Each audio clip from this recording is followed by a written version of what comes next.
दोस्तों आज हमारा टॉपिक है संधि। संधि किसे कहते हैं? हमारे दो वर्डों के मेल को, मिलाप को हम संधि कहते हैं। दो वर्डों के मेल को हम संधि करते हैं। जब आपके किसी भी शब्द के विच्छेद करने पर दो वर्ड आपस में जुड़कर मिलते हैं, उसको हम संधि कहते हैं।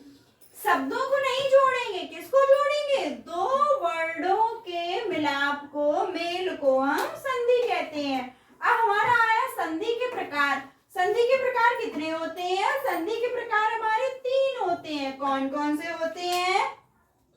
स्वर संधि, व्यंजन संधि, विसर्ग संधि।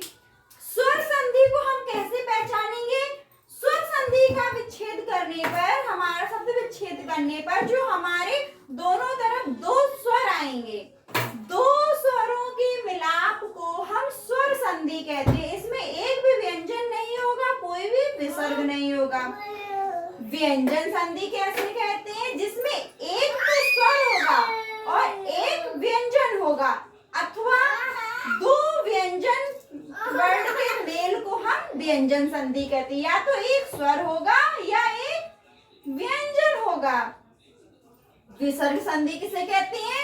जिसमें एक तरफ स्वर या व्यंजन हो सकता है, लेकिन एक तरफ विसर्ग जरूर लगा होगा, जिसको हम क्या कह सकते हैं? विसर्ग संधि। तो हमारी पहचान कैसे हुई? स्वर संधि की पहचान होती है कि हमारे दो स्वरों के मेल को हम स्वर संधि कहते हैं। व्यंजन संधि में एक स्वर और एक व्यंजन होगा, या फिर दोनों व्यंजन वर्डों के मेल को हम व्यंजन संधि कहते हैं।